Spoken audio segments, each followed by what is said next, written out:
Hello students, good evening everyone. तो last time हम कर चुके थे ईएमआई का पार्ट, ठीक है। शायद आपने एनसीईआरटी क्वेश्चंस भी कर लिए होंगे उसके। जो नहीं आए आप मेरे से पूछ सकते हैं, कोई दिक्कत नहीं है। आज हम इसका दूसरा एक बड़ा पार्ट हो रहा है, लास्ट पार्ट है, और वो हम स्टार्ट करने जा रहे हैं।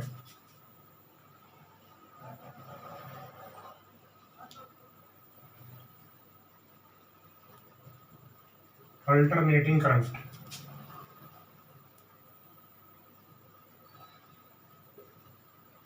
सिंपली फॉर्म इसकी एसी, ठीक है। एनसीईआरटी में अगर आप देखेंगे, ठीक है, तो अगला पार्ट जो हम कर रहे हैं वो कौन सा कर रहे हैं? एसी, ठीक है। तो आज की जो अपनी क्लास रहेगी वो बिल्कुल जर्नल रहेगी, ठीक है।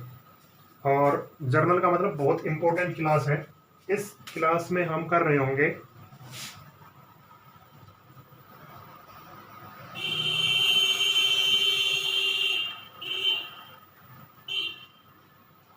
ये क्वेश्चंस, ठीक है। इस क्लास में हम कर रहे होंगे ये क्वेश्चंस एनसीईआरटी एक्सरसाइज के 7.25 एंड 7.26। अब आपके दिमाग में ये आ रहा होगा कि चैप्टर तो स्टार्ट भी नहीं हुआ है, ठीक है, और सर पहले ही एनसीईआरटी क्वेश्चन पे पहुंच रहे हैं, ठीक है। अच्छा, तो ये जो क्वेश्चन है ना, ये क्वेश्चन मैं इसलिए करवाना चाहता हूँ। एक तो ये सिंपल जर्नल क्वेश्चन है,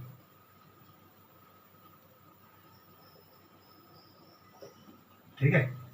इतने जर्नल क्वेश्चन है कि आईआईटी एडवांस में ये पूरा क्वेश्चन आया हुआ है, बिल्कुल डिक्टो, ठीक है। और ये क्वेश्चन अब तो इसको नीट कर देते हैं, पहले पीएमटी कर देते, पीएमटी में भी बिल्कुल डिक्टो आया हुआ है। ये दोनों क्वेश्चन बिल्कुल एक साथ, पहली बार ऐसा हुआ है अभी तक कि एक क्वेश्चन दोनों एग्जाम में एक बिल्कुल ऐसे कैसे सेम टू सेम आए हो, ठीक है। तो इस क्वेश्चन का आपको बस थोड़ा सा इंट्रोडक्शन करवाता हूं मैं आपको कि एसी एक्चुअल में है क्या, ठीक है। ये एक जर्नल क्लास है सिंपल सी, ठीक है। देखो, एसी में ना हम पढ़ रहे होंगे, सबसे मेन काम है ट्रांसफॉर्मर,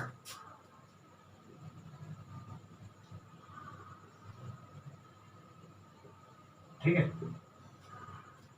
ये चैप्टर थोड़ा सा मैथमेटिकल है, मतलब टोटली मैथमेटिकल सा ही है, ठीक है। बस आपको इसमें कंसेप्ट याद करते चलने हैं और कुछ नहीं है, ठीक है। बाकी ये यूनिट सबको बहुत टफ सी लगती है, ठीक है। आई होप आपको बहुत अच्छी तरह समझ में आ रहा होगा, कोई दिक्कत नहीं हो रही, ठीक है। तो एक बहुत अच्छी यूनिट है, एक बहुत अच्छा चैप्टर है ये भी। और सबसे अच्छा चैप्टर मुझे यही लगता है एसी, ठीक है। क्यों लगता है ऐसा? इसलिए लगता है क्योंकि अपने इंडिया के अंदर जो लाइट आती है ना, ठीक है, वो किसकी होती है? एसी की होती है, ठीक है। पहले सिस्टम में क्या था कि पहले लाइट थी ना, बहुत साल पहले, लगभग 100-200 साल पहले, वो लाइट थी डीसी की, डायरेक्ट करंट की, ठीक है। लेकिन फेराडे एक एक्सपेरिमेंट आया, फेराडे ने एक्सपेरिमेंट किया, और फेराडे ने एक्सपेरिमेंट के दौरान एसी का जनरेशन किया, ठीक है। और उसने घर घर तक बिजली पहुंचाने के लिए एक मीडियम का यूज किया, ट्रांसफॉर्मर, जिससे हमारे घर पे जो बिजली आती है ना, वो किसकी आती है? एसी की, नॉट डीसी। यहाँ पे अब डीसी का काम नहीं करेंगे, किसका काम करेंगे हम? केवल और केवल एसी का, ओके। इसके बाद अब हम स्टार्ट करेंगे कि अल्टरनेटिंग करंट एक्चुअल में है क्या, ठीक है। तो आपने देखा होगा कि फैराडे ने ना एक स्मॉल करंट जनरेट किया था। आज मैं सिर्फ एक क्लास ले रहा हूँ, और ये बहुत अच्छी क्लास है, सबसे अच्छी क्लास है एसी की, ठीक है। उसके बाद तो टॉपिक स्टार्ट करना है हमें। तो सबसे पहले फैराडे ने बताया था कि एसी के बारे में, ठीक है। तो किसी ने उनसे पूछा कि इतने छोटे से करंट का आप क्या करोगे? मतलब क्या था, आपने देखा हो ना, ये कॉइल है, इसके अंदर करंट आया था, ठीक है। और ये करंट की क्या था? बहुत स्मॉल करंट था, बहुत स्मॉल करंट था। देखा होगा ना आपने, गैल्वोमीटर उसका डिफ्लेक्शन चेक कर रहा था, ठीक है। तो गैल्वोमीटर हमेशा करंट को डिटेक्ट करता है, एक स्मॉल करंट को, बहुत स्मॉल करंट को, ठीक है। तो किसी ने उनसे पूछ लिया कि इस छोटे से करंट का फायदा क्या है, ठीक है। तो बदले में जो उनका जवाब था ना, वो बहुत लाजवाब था। उन्होंने ये कहा था what is the use of new born baby. ठीक है, तो सभी हंस पड़े कि भाई बिल्कुल सही बात कर रहे हैं। तो उसके बाद अब जब जैसे जैसे इसको हम आगे बढ़ा रहे हैं, ठीक है, तो अब पूरी इंडिया के अंदर तो एसी आता है, कुछ कुछ कंट्री ऐसी होती है जहाँ डीसी भी है, लेकिन बहुत सारी जगह पे एसी का यूज होता है। ठीक है, और इसके लिए रिस्पॉन्सिबल कौन है? फैराडे। ठीक है, तो अगर मैं आज बात करूं एसी किस तरह हमारे घर तक पहुंचता है, ठीक है, तो टॉपिक का नाम आप डालना, ये बिल्कुल एक अलग सी क्लास है, आप इसको एक अच्छे लेवल की क्लास का नाम दे सकते हैं, पावर ट्रांसमिशन। ठीक है, कि हमारे घर के अंदर किस तरह लाइट पहुंचती है। ठीक है, तो अगर मैं केवल और केवल हरियाणा की बात करूं, ठीक है, कि हरियाणा में किस तरह लाइट आती है, ठीक है, तो मैं आपको बताता हूं।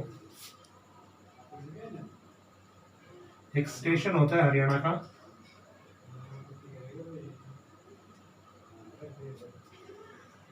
HPGCL,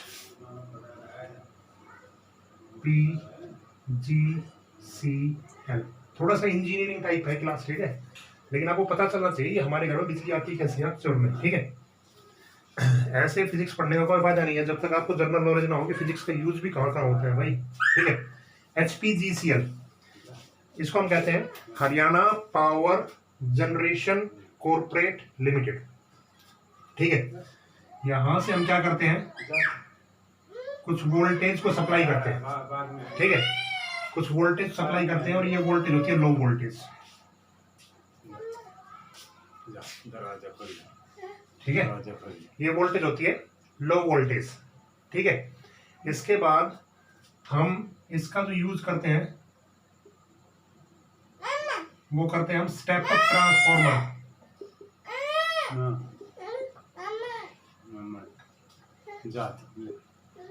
step up transformer. ठीक है, स्टेप अप ट्रांसफॉर्मर किसके लिए काम करता है? केवल और केवल एसी के लिए काम करता है। ठीक है, ये क्या काम करता है? स्टेप अप का मतलब ये है कि ये पावर को इंक्रीज करता है, नहीं पावर नहीं, वोल्टेज को इंक्रीज करता है। वोल्टेज को क्या करता है? इंक्रीज करता है। ठीक है, स्टेप अप का मतलब थोड़ी सी वोल्टेज को इंक्रीज करना। ठीक है, उसके बाद क्या होता है कि यहां से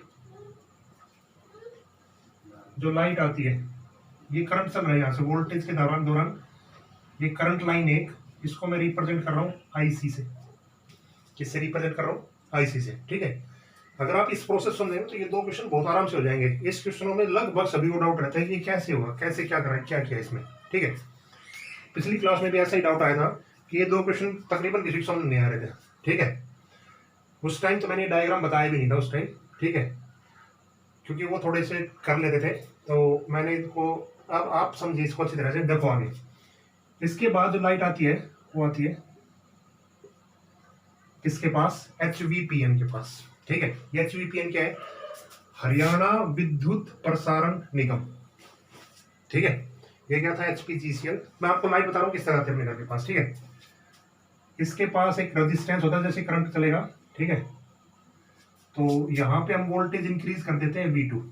पहली बात वाली तरह, ये V1 लो वोल्टेज देते हैं, उसके बाद V2 इसकी इंक्रीज करते हैं वोल्टेज, और जब यहां से हम लाइट देते हैं तो एक वोल्टेज और आती है V3। ठीक है, ओके, V3 वोल्टेज आने के बाद हम पावर की सप्लाई करते हैं, पावर सप्लाई। ठीक है, उसके बाद पावर सप्लाई करने के बाद हम एक और ट्रांसफार्मर का यूज करते हैं, स्टेप डाउन ट्रांसफार्मर। ये क्या करता है? ये वोल्टेज को दोबारा डिक्रीज करता है, V4। ठीक है, ये वोल्टेज को क्या करता है? दोबारा डिक्रीज करते हैं। उसके बाद जो लाइट है वो अपने घर के आसपास आती है, जैसे टाउन वोल्टेज, टाउन में या सिटी में आती है, जहां भी आप रहते हो, और उसके दो प्रोसेस होते हैं। ठीक है, दो तरह से आती है, एक होता है UHVVN, एक होता है DHBVL। क्या मतलब इसका? आपने देखा होगा बोर्ड लगे होते हैं, उत्तर हरियाणा बिजली वितरण निगम, दक्षिण हरियाणा बिजली वितरण निगम। तो जो पब्लिक डीलिंग होती है वो यहीं से होती है। अगर आप उत्तर में रह रहे हैं तो उत्तर से, दक्षिण में रह रहे हैं तो दक्षिण से। ठीक है, ये प्रोसेस होती है। ठीक है, अब इस प्रोसेस में क्या क्या हमने सीखा, देखो सबसे पहली चीज इसमें ये सीखा कि जो भी जनरेशन हम देते हैं, यहां से एक पावर फिक्स होती है पीजी, इसको हम फिक्स रखते हैं पावर को। जब हम स्टेप वोल्टेज स्टेप अप करते हैं, ठीक है, तो वोल्टेज को इंक्रीज करते हैं। ठीक है, और उसके बाद हम स्टेप डाउन लगाते हैं तो वोल्टेज डिक्रीज करते हैं। तो फायदा क्या हुआ इससे? इससे फायदा ये हुआ कि जब हम एसी की सप्लाई करते हैं ना, तो पावर लॉस जो है वो बहुत मिनिमम होता है, बहुत मिनिमम। ठीक है, हम चाहते भी यही है कि पावर लॉस हमारा क्या रहे, मिनिमम रहे। ठीक है, तो डीसी की जब हम सप्लाई करते थे ना, डीसी की सप्लाई करते थे तो पावर क्या रहती थी, पावर का बहुत ज्यादा लॉस होता था। ठीक है, डीसी सप्लाई कैसी होती थी पता है? जैसे एक गांव है तो एक गांव के लिए हमने क्या बना दिया, पूरा वो बना दिया, क्या कहते हैं इसको, पावर हाउस। ठीक है, स्कूल है तो स्कूल के लिए पावर हाउस बना दिया, तो इससे बहुत ज्यादा पावर का लॉस हो रहा था। ठीक है, अब एसी के लिए हम क्या कर सकते हैं, ट्रांसफार्मर का यूज किया हमने, तो एक ट्रांसफार्मर से लाइट आपके घर में पहुंच जाती है, और ट्रांसफार्मर से लाइट पहुंचाना बहुत दूर तक काम है, बहुत दूर तक हम लाइट पहुंचा सकते हैं। ठीक है, तो सबसे मेन काम इसका क्या होता है, एक पावर लॉस। ठीक है, सबसे इंपॉर्टेंट टॉपिक इसमें ट्रांसफार्मर ही है।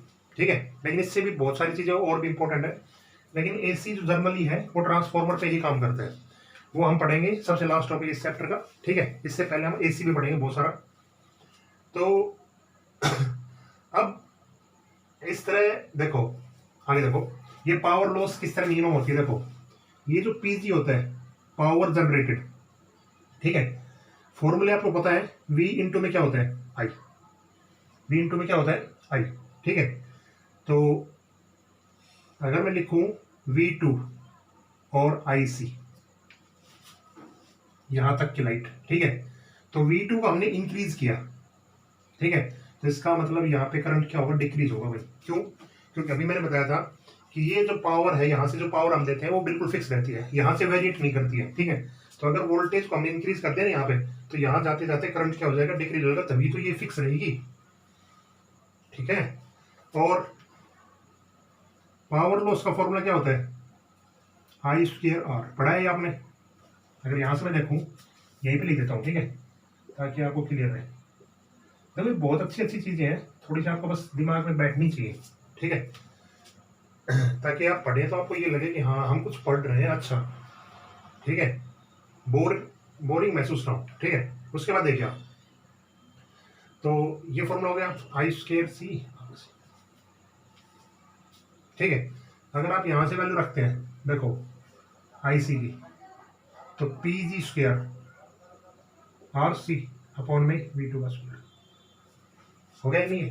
देखो, ठीक है, अब यहाँ पे देखो आप, जब वोल्टेज को आपने इंक्रीज किया, वोल्टेज को इंक्रीज किया, तो पावर क्या हो रही है, पावर डिक्रीज हो रही है ना। तो बस वही काम होता है कि हम यहाँ से मतलब जब V2 को इंक्रीज करेंगे तो भी पावर का लॉस क्या रहेगा, कम रहेगा। अगर यहाँ से आप देखते हैं तो पावर, वोल्टेज को इंक्रीज करें तो पावर बढ़ेगी, लेकिन जब हम इस इक्वेशन को यहाँ देखते हैं कि वोल्टेज को आप इंक्रीज कर रहे हैं तो पावर क्या होगी, डिक्रीज होगी। समझ गए ना ये चीज, डिक्रीज होने का मतलब इसका लॉस जो है कम होगा। ठीक है, अब क्वेश्चन पे आते हैं। आप क्वेश्चन देखिए, आप दोनों बहुत अच्छे क्वेश्चन है, मैं आपको बता ही चुका हूँ, दोनों बिल्कुल डिट्टो। एक बार किस में आए हुए हैं, एडवांस लेवल, मेंस में नहीं आए, एडवांस लेवल में आए हुए हैं, बिल्कुल डिट्टो, और पीएमटी लेवल में भी। अब देखिए, अगर मैं बात करूं 7.25 की, धीरे धीरे समझते रहिए आप, ठीक है, क्योंकि जनरल से क्वेश्चन थे। अगर आपके पास बुक है तो आप बुक में देखिए, इसमें लिख रखा है, a small town with a demand of 800 kilowatt. ठीक है, एक छोटा सा शहर है, वो डिमांड कर रहा है इलेक्ट्रिक पावर की 800 किलोवाट। ठीक है, एट ए 220 वोल्ट, कितने वोल्ट पे, 220 वोल्ट पे। ठीक है, इट्स सिचुएटेड 15 किलोमीटर अवे। ठीक है, अब मैं इसको मिटा देता हूँ एक बार। इसी के नीचे आप ये दोनों क्वेश्चन लिख लेना, ठीक है। 7.25, ठीक है। ये टाउन है, ठीक है। ये टाउन क्या चाहता है, 800 किलोवाट पावर चाहता है। जैसे अपना शहर है, जहां भी आप रह रहे हैं, उसकी कुछ पावर होगी जिससे लाइट आती है, ठीक है। और उसकी वोल्टेज सप्लाई है 220 वोल्ट, ठीक है। वो सिचुएटेड है 15 किलोमीटर अवे, मतलब ये एक पावर हाउस है। यहां से ये 15 किलोमीटर दूर है। ये आगे कहा गया है जनरेटिंग एट 440 वोल्ट, मतलब इस पावर हाउस की जो वोल्टेज है वो कितनी है, 440 वोल्ट। अब ये कहा गया the resistance of 2 wire line carrying, resistance of 2 wire, देखो यहां से एक वायर और इसी तरह घर से एक वापस हमारे घर वहां तक जाती है अर्थ से, ठीक है। तो टोटल डिस्टेंस कितनी हो गई है, 30 किलोमीटर, ठीक है। रेजिस्टेंस आपको निकालनी है, तो ये क्या रखा है the resistance of 2 wire line, ठीक है, इज 0.5 ओम, 0.5 ओम पर किलोमीटर, ठीक है, पर किलोमीटर। तो इसका मतलब 2 लाइन की जो रेजिस्टेंस वो इतनी है, ठीक है। तो टोटल रेजिस्टेंस कितनी होगी बताइए, 30, ठीक है ना, समझ गए नहीं, ठीक है। तो ये टोटल रेजिस्टेंस कितनी हो जाएगी, 15 ओम दोनों वायर लाइन की, ठीक है। The town gets power from line, जो टाउन है ये पावर लाइन गेट्स कर रहा है 4000 to 220 volt. Step down transformer, step down transformer मतलब वो स्टेप डाउन यहां लगाया था हमने उससे। अब देखो इसमें कैलकुलेट क्या क्या करना है। सबसे पहला इसमें कैलकुलेट करना है पावर लॉस, पावर लॉस। देखो आसान सा काम है, पावर लॉस का फॉर्मूला अभी पढ़ा था हमने, आई स्क्वायर सी आर सी। ये सी का मतलब करंट लाइन, ठीक है, लाइन होती है कि सी इसलिए लिख देते हैं, आई स्क्वायर सी और आर सी। आई स्क्वायर सी की वैल्यू आपको निकालनी पड़ेगी, ठीक है। आई स्क्वायर सी की वैल्यू आप किस तरह निकालेंगे, करंट से आप निकाल लीजिए। देखो P इज इक्वल टू होता है V इंटू आई, ठीक है।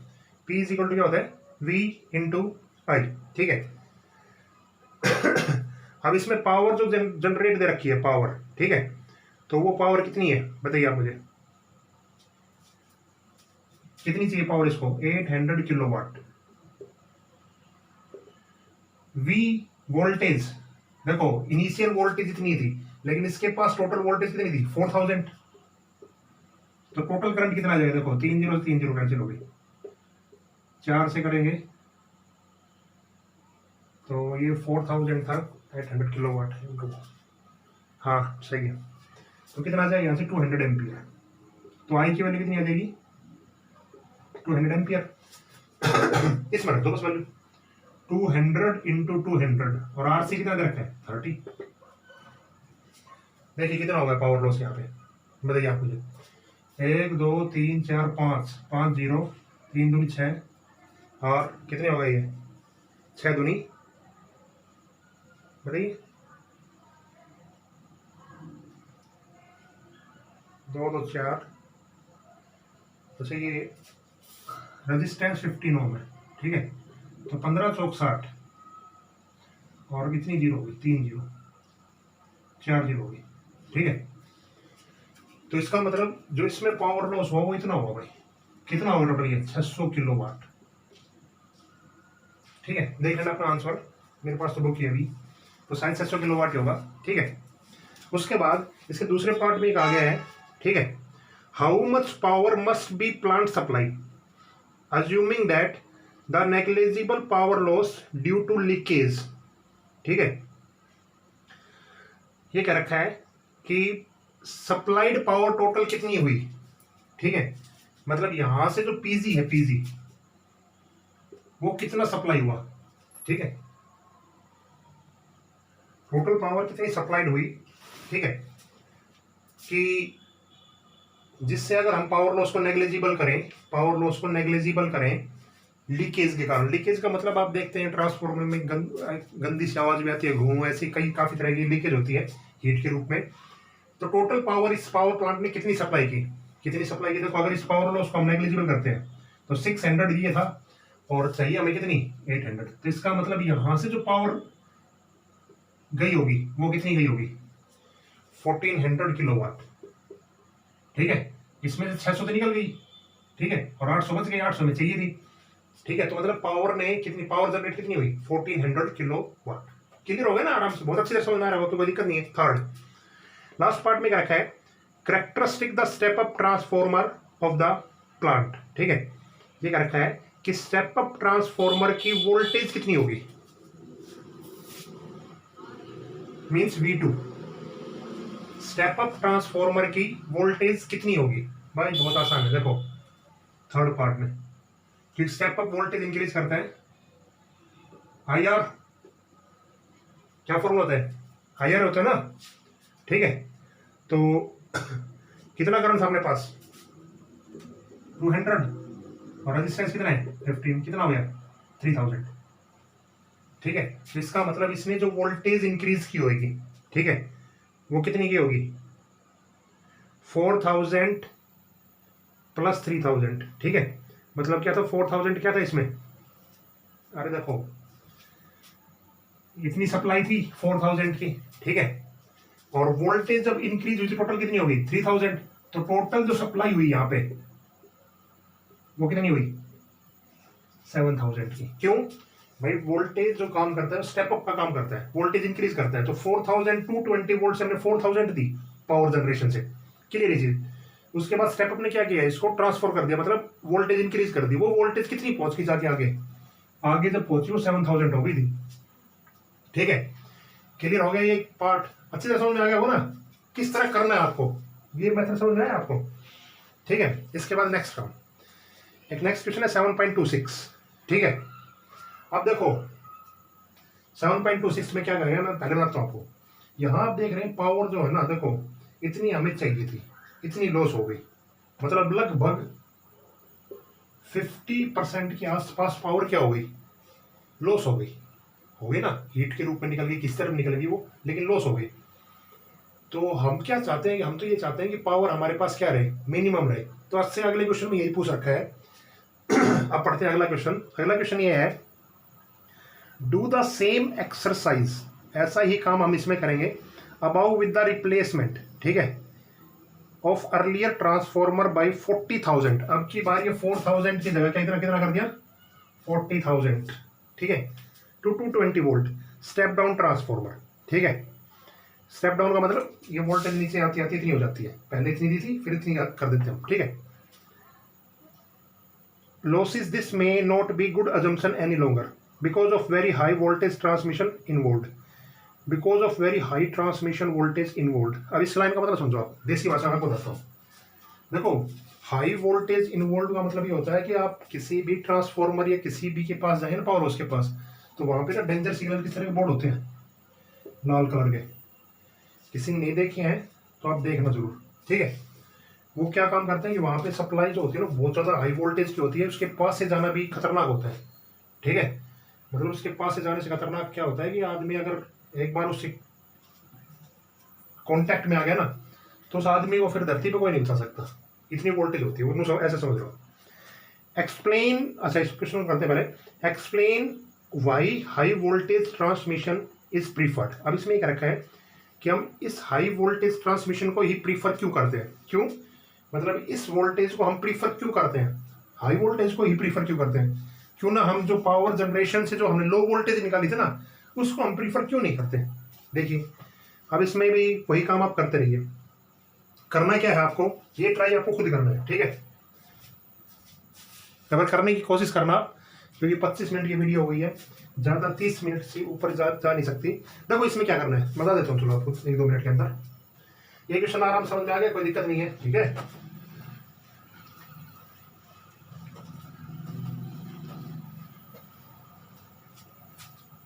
देखो इसमें आपको वोल्टेज रखिए 40,000।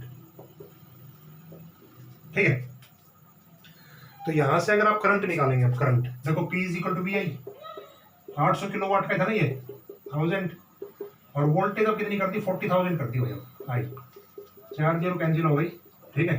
तो यहाँ से कितना करंट अब कितना आ गया 20 एम्पियर, ठीक है। यही चीज मैं आपको पहले बता रहा था कि वोल्टेज को हम इंक्रीज करेंगे तो करंट अपने आप ऑटोमेटिक क्या हो जाएगा, डिक्रीज हो जाएगा, ठीक है। उसके बाद दूसरा काम अगर हम देखते हैं तो यहाँ से हम ना पहला काम पावर लॉस, देखो 20 का स्क्वायर इंटू 15 कितना हो गया ये 6 और 2 जीरो मतलब 6 किलोवाट। अरे देखो पिछली बार कितनी थी 600 किलोवाट, और अब की बार पावर लॉस केवल और केवल कितना है 6 किलोवाट। मतलब सप्लाई जो की होगी, पहले कितनी सप्लाई चाहिए थी 800, और सप्लाई कितनी की होगी 6, ठीक है। इजी प्रोसेस हो गया ना, अब तो बहुत आसान लग रहा होगा आपको ये भी, ठीक है। तो पहले 800 हमें चाहिए थी और 6 का लॉस हुआ तो पावर जनरेशन कितनी हुई 806 किलोवाट। दूसरा केस हमने कर लिया। तीसरा केस उसके बाद वोल्टेज ड्रॉप, वही है IR 20 इंटू 15 कितना हो गया 300, ठीक है। अब इसका मतलब वोल्टेज पहले कितनी थी 40,000, अब कितनी ऐड कर दी 300, इतनी वोल्टेज हमने दी बस, ठीक है। समझ गए ना। अब इसका फायदा क्या है, इसका फायदा ये है अगर हम यहां से एफिशिएंसी देखते हैं, ठीक है।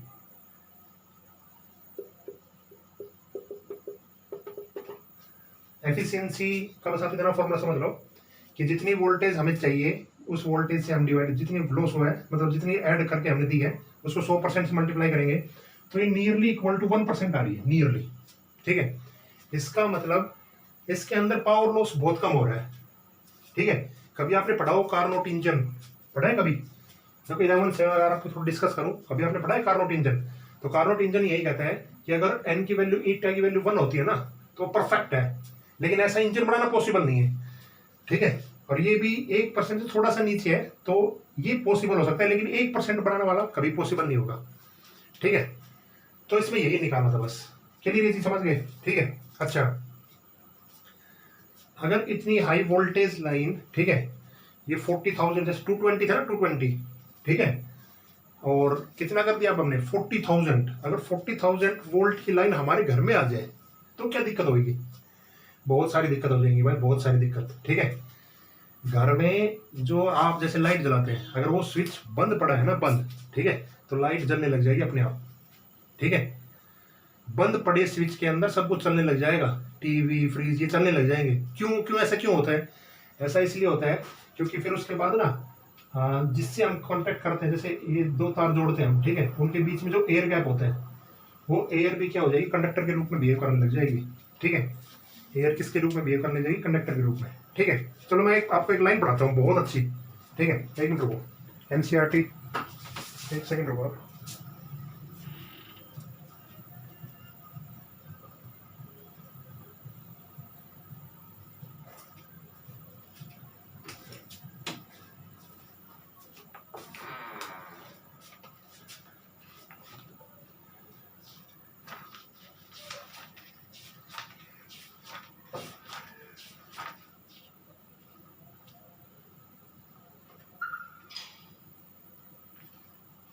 हाँ जी, अगर आपके पास NCERT बुक है तो मैं आपको एक बार दूसरी यूनिट में लेके चलता हूं, और दूसरी यूनिट का एक बार आप 106 पेज निकालिए 106। देखो आज हम कहाँ से कहाँ तक बातें कर रहे हैं, ठीक है। ये बातें करने का मतलब केवल और केवल इतना है कि आपको हम इंट्रोडक्शन क्लास दे रहे हो, बहुत अच्छी तरह समझ में आए आपको बाद में कि भाई क्या करेंगे हम इस चैप्टर में, ठीक है। देखिए 106 के पास अगर डायग्राम है तो डायग्राम सबसे नीचे बॉटम लाइन में देखिए आप, इक्वेशन 3.3, यही इक्वेशन है v²/r या I²r, ठीक है। Has an important application to power transmission, ठीक है, जो हम टॉपिक करे तो वही है ना, ठीक है। इलेक्ट्रिक पावर, इस पे आप ना ब्रैकेट लगा के लिख लिया करो कि भाई ये टॉपिक वहां पे करवाया था, ठीक है। लेकिन दूसरी यूनिट का टॉपिक नहीं है ये, ठीक है, इसमें आगे पढ़ेगा। Electric power is transmitted from power station to home and factories, किया था हमने अभी, ठीक है। Which may be 100 of miles away, कितनी दूर भी हो सकता है, ये तो 15 किलोमीटर का था, लेकिन 100 ऑफ माइल्स अवे भी हो सकता है, wire transmission cable. One obviously want to minimize the power loss, हम क्या चाहते हैं उसके अंदर कि उस केबल के अंदर क्या चाहते हैं हम, पावर लॉस कम से कम हो, ठीक है। Connecting the power station to homes and factories, जो घर तक बिजली आई उसमें पावर लॉस कम हो। We shall now see that this can be achieved, ठीक है, this can be achieved. The connecting wires from the power station to device has finite resistance RC, जो हमने लिखा था अभी। द पावर डिसिपेटेड इज, वो लिखा था ना अभी हमने, क्या था कि PG is equal to I square RC, तो I स्क्वायर की वैल्यू लिखी थी ना, वो यही वैल्यू है P2 अपॉन V2 का स्क्वायर, ठीक है। This equation has derived that कि power is inversely proportional to V square. इसका मतलब क्या हुआ कि V2 का अगर हम इंक्रीज करते रहेंगे तो पावर क्या होती रहेगी। To reduce PC this wire carrying current an enormous value of V, हमें क्या चाहिए, वोल्टेज की वैल्यू इंक्रीज चाहिए। This is the reason for high voltage danger signal. अब वो लाइन मैंने यही बता दी है कि यही रीजन होता है कि हम हाई वोल्टेज पे देखते हैं तो डेंजर सिग्नल का बोर्ड लगा रहता है, ठीक है। A common sight as we move from populated areas, ठीक है, इसको पॉपुलेटेड एरियाज में हम यूज करेंगे। Using electricity at such voltage is not safe, इस तरह की इलेक्ट्रिसिटी सेफ नहीं है, ठीक है। Hence at the other end a device called transformer, इसके लिए हम क्या यूज करेंगे, ट्रांसफॉर्मर का यूज करेंगे, स्टेप डाउन ट्रांसफॉर्मर का, जो इस वोल्टेज को क्या कर देगा, लो करके हमारे घर पे पहुंचा देगा। ये पहरा आप बिल्कुल देखें, देखो अब इसका आपको मैं एक मीनिंग बताता हूँ। देखो ऐसे क्वेश्चन अक्सर PMT और इसमें क्यों आए, इसलिए आते हैं क्योंकि आपको इनकी बेसिक नॉलेज होनी चाहिए। आप मतलब आपके माइंड में ये चीज चलनी चाहिए, ब्रेन के अंदर, कि भाई ऐसा होता होगा, ठीक है। ये जो सब्जेक्ट आप पढ़ रहे हैं ऐसा सब्जेक्ट नहीं है कि आप ये सोचो कि हाँ इस सब्जेक्ट हमने याद किया हो गया, ऐसा कभी नहीं होता, ठीक है। जिसके ब्रेन के अंदर ये चीज चलती रहती है कि हाँ ऐसा ऐसा होता है, तो ये हमारे घर पे ऐसा होता है या नेचर के अंदर ऐसा होता है, ठीक है। तो आपको इंटरेस्ट लेवल अगर होगा ना तो ही आप इसको आगे कर पाएंगे, ठीक है। मतलब अगर आप सोच रहे हैं कि कंपटीशन में हमें आगे जाना है, ठीक है, तो आप बिल्कुल भूल जाइए कि अगर आप टॉपिक करके चले जाएंगे तो आपका हो जाएगा, बिल्कुल नहीं होगा। बहुत सारी दुनिया ऐसी करने वाली, आप समझ रहे हो ना, बहुत सारी दुनिया है ऐसी करने वाली, ठीक है। आपको लॉजिकल थोड़ा सा होना पड़ेगा, ठीक है। आपको मतलब क्या होगा, मतलब इसमें इंटरेस्ट लेवल इतना बढ़ाना पड़ेगा कि आप काम करते वक्त थके ना, आप ये महसूस ना हो कि ना हम एक वैसे बोरिंग सा काम कर रहे हैं, ठीक है। चलो आज की क्लास हम ऑफ करते हैं क्योंकि 30 मिनट से ऊपर जा रही है क्लास।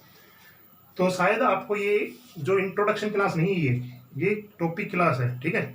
वो डायग्राम बनाना और 7.25 और 7.26 इस क्वेश्चन को आपको करना है, ठीक है।